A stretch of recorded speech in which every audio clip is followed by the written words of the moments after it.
So I live under a rock when it comes to YouTube and golf, and the only time I look at YouTube golfers is when a comment comes in saying, hey, you gotta check out X and X's swing, so we go ahead and do it. And yesterday a comment came in for Chazzy Golf, and here he is right now, a 4'4" golfer who hits the ball further than I do, and that's not really saying much, but it's still pretty impressive. So today we're gonna look at his cause and effect, how he's able to hit it so far, how physics actually works with him, and then we're gonna break down his golf swing. So let's get going.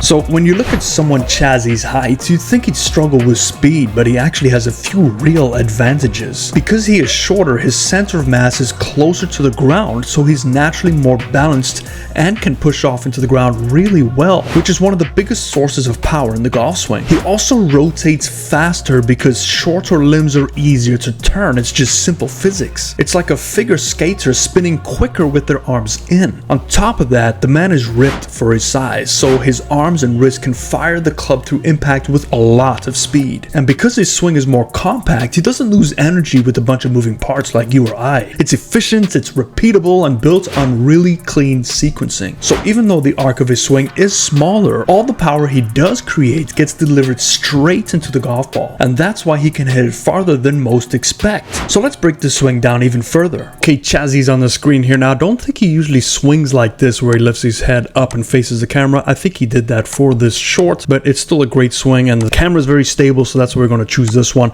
But let's start from the very beginning. We've got the lower plane line and the upper plane line in Gumby green. The mellow yellow is the spine angle. Back brace line is in Smirkleton, and Barney purple. Yes, Barney is in his head. Must be a 90s baby. Now we don't have a face on. He doesn't have any shorts other than other people's uploading his shorts, and he only has 3 videos, and most of these are from down the line. So if somebody here watching has a face on, please send it to me. I'm really curious to see his setup from the face on and how it changes and his tilting, but we can get enough from this view. He arches the heel straight to the sky. We can see that this is definitely a toe base because some of this weighting is over the toes, so we can expect some stability of the toes throughout the swing. Now some people compensate differently. Some people move to their heels and then have to move back, so it all depends on the individual. So just remember, there's no two compensations are alike. It all depends on you. But what you'll notice right away is he does start to stand up out of his posture, but the great thing about this is look at this position here. He is still keeping everything pretty connected with that club head and the center of his chest. So what this does is it helps him widen his initial arc. Now when you widen the arc, obviously you can create more potential energy as you transfer down into impact. And we can see his shoulders are coming out of the posture as we see the left shoulder is moving pretty high pretty early. But again,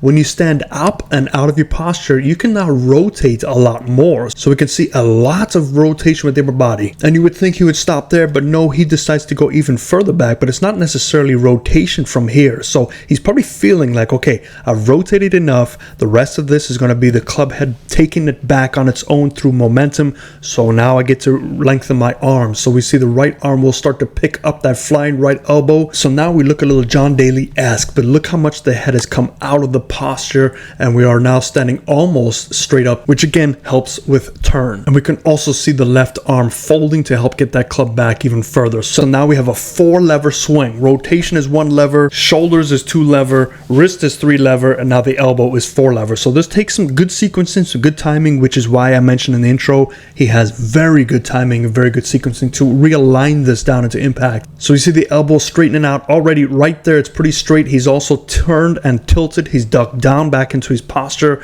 You can see the head height went from above to below the initial head height. So we're doing a lot of ground reaction here. We're going down, and then he's going to try and push up with his lower body as he starts to tilt even more. So the cool thing about this is watch the right shoulder and also that club head. For him to help get that club head to fall below the primary plane line, which will be now swinging up on the ball with the path right, which is probably what he's looking for. Watch the relationship between the two. The tilting of the shoulders, notice how the shoulders will tilt down as he strikes it.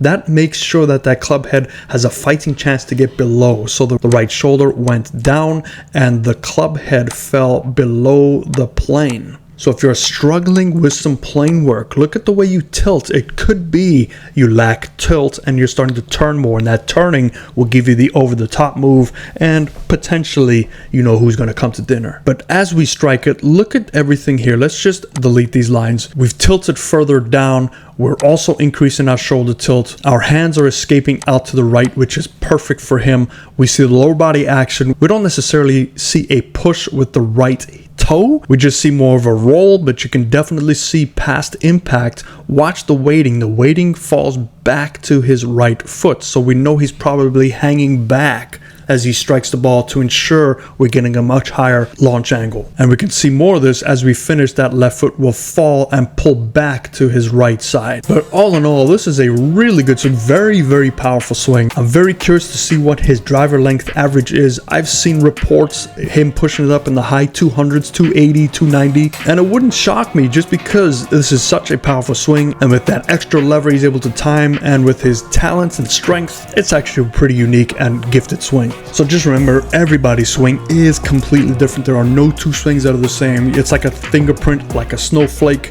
And yes, some of us golfers are snowflakes, but it's about understanding your cause and effect. The more you watch these types of videos, the more you'll start to identify where your thing can go a little bit crooked and you can take care of it. But on that, I'll see you hopefully tomorrow, maybe not. Ferris agrees.